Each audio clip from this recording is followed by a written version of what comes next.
Transferring videos from iPhone to Mac is effortless during iPhone mirroring.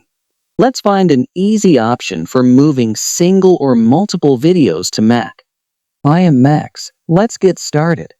First, open the Photos app on your iPhone using iPhone mirroring. Find the video you want to transfer on your Mac. Tap and hold on the video to see the Share option in the menu. Select your Mac AirDrop and wait for the AirDrop to complete.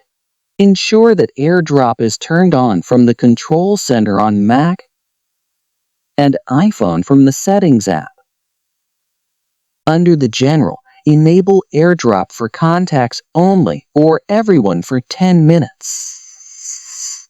To transfer multiple videos simultaneously, tap the Select button at the top right corner and select the videos you want to move on your Mac.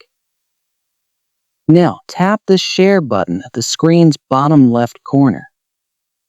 Select your Mac AirDrop name. Wait for the transfer to complete. That's it. I hope you found this video helpful. Please like, share, and subscribe for more helpful video tips.